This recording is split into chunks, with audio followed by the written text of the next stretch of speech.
Rotten Tomatoes is still up to its shenanigans, particularly with Captain Marvel. They do not have a website that actually displays honest results. Over the last 2 days, Captain Marvel's audience score has dropped from 62% down to 59%, which they call rotten, and then it quickly went back up to 60%, which they call fresh. Now, the percent moving up and down isn't that big a deal, but the problem is always with Rotten Tomatoes is that the percentages they show and the total number of votes don't actually add up together to make any kind of sense. That they are once again deleting votes. If we look at what's actually happened over the last 2 days on a little chart, you can see here 2 lines. We've got the total number of votes and we've got the total number of likes. Now, obviously, the likes can never go over the total number of votes, because you can't have more likes than votes at any particular point in time. So the red line should never go above the blue line. Now, to begin with, what actually happened was at 2 points in time over the last 2 days, a number of likes were actually purged, which is the opposite of what's been happening all along with Captain Marvel. They've normally been getting rid of all of the bad votes, or quote-unquote bad votes, and so they've been artificially propping the score up. But what seems to have happened recently, and they've probably been doing this slowly but no one's really noticed, is a lot of the 5-star reviews that had identical written reviews have actually started to be removed. And so it looks like they're trying to slowly purge out the really dodgy 5-star reviews so that their information and data doesn't look quite as suspect as it did a little while ago. There are a number of videos out there that a lot of people made showing these reviews that are all identical. So that, if you're interested in what I'm talking about, there's a lot of videos other people made to find what that actually is. But it looks like some of them have been getting removed, or a lot of them have been getting removed. And at some point in time, they've actually removed so many that the score dropped down to 59%. So they obviously don't want a 59% score sitting there, because that's when their little icon changes and the popcorn sort of falls over on the side. That's their rotten score, 59% or below. And so they've then quickly added in some likes, and some more likes are added in. So on the chart here you can see 2 big spikes down. That's where they've removed a number of positive votes. And then you can see they then added back in some positive votes to quickly put the percents back up so that we could have a 60% instead of a 59%.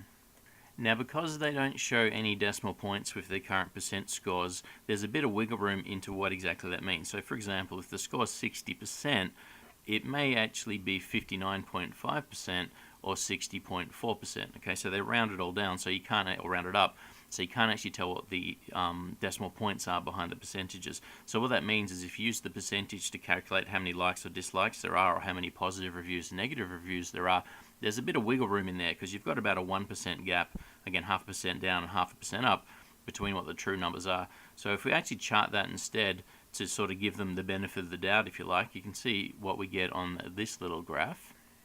So here are the ranges that the possible total number of likes would be with the actual displayed percentages. So you can see that each of the bars, they represent about a 1% gap, if you like. So again, going from 0.5 below or 0.5 above. So what should happen is, as the number of votes move and as the percentages move, all of these bars, or all of these rectangles here, they should always overlap to some extent.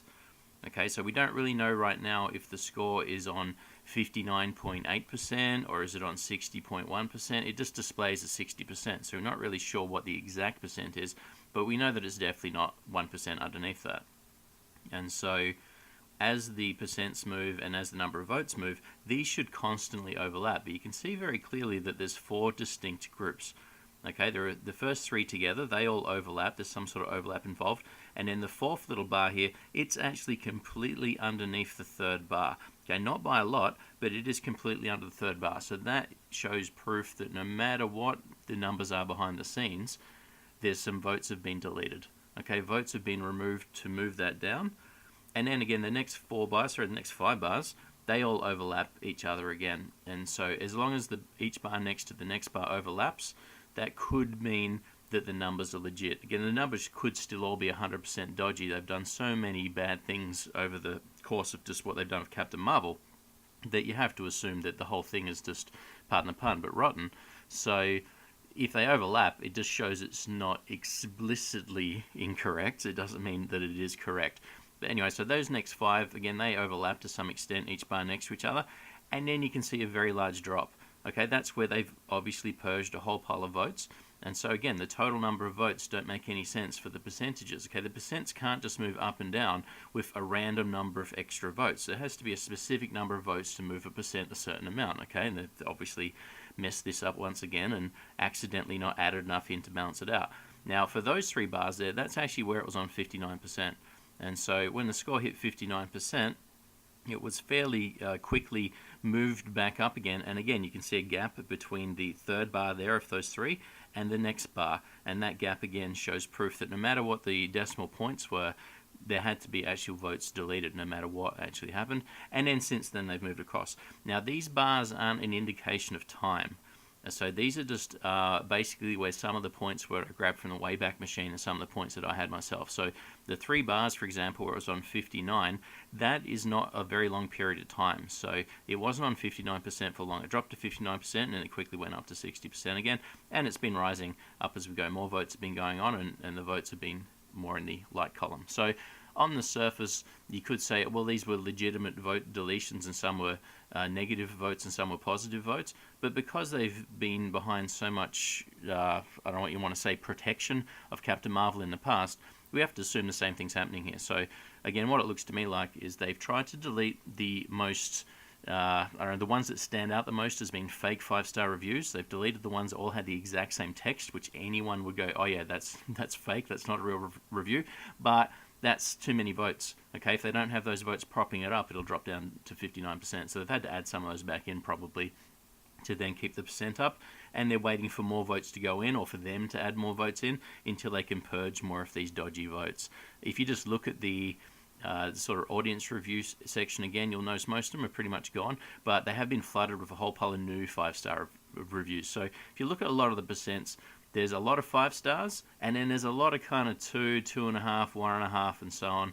There's not a lot of 4-star reviews. There's not a lot of 3.5 or 3-star reviews. It's either 5-star or below half. That's kind of the way that most of the voting goes. And again, yeah, 5-star would denote that the film's one of the best films ever. Maybe that's not correct, but that does seem to be the way a lot of the voting goes. Now, having said that, most people that probably bother to go to Rotten Tomatoes to vote for a film is probably if they think the film was good, okay, or particularly bad. So generally speaking, you probably don't get a lot of medium votes. People that don't particularly like or dislike a film probably can't be bothered voting under normal circumstances. So I haven't really looked at other films, but I bet if you went to, say, the Infinity War, for example, there's probably just a lot of high reviews in there. Undoubtedly there'll be 1-star reviews, but a lot of it's probably 5 or 4-star reviews because they're the people that are probably motivated to tell people that the film's good. So just because Captain Marvel does have a lot of 5-star reviews doesn't really mean they're fake, but it does seem to be a really abnormal amount of 5-star reviews. And you know, as bad as the score's hovering on 60% audience score. I'm not sure if that's the worst MCU film on Rotten Tomatoes or not. I wouldn't be surprised if it is the worst score, but it's not as bad as it should be. It still looks very obvious that it's being protected, and even the 60% is completely false. So Rotten Tomatoes is still at it. They're still protecting Captain Marvel. I've been paying attention to the Dumbo score. Now, the Dumbo score has got very little votes compared to it. It's not hit 1,000 votes by any means yet. But Dumbo's been hovering around between being fresh or not fresh or rotten on the audience score. And I've yet to see any kind of article talking about trolls voting for it. So Dumbo's not getting any kind of special protection or any special leverage. People are being allowed to say Dumbo's not good, but for whatever reason, it is illegal to say that Captain Marvel isn't good. We have to protect Captain Marvel's score. You cannot say anything negative about it. But Dumbo, another Disney product, perfectly fine for you to say anything, and they'll say, yep, if you didn't like Dumbo, that is an honest opinion. But if you don't like Captain Marvel, you are a troll. You're an evil, evil troll, and we need to delete your review. So good old double standards back again. Anyway, Rotten Tomatoes, still completely untrustworthy. There's no reason to think it'll ever be trustworthy again, but they're still at it. They're still protecting Captain Marvel. Thanks for listening, and I'll catch you next time.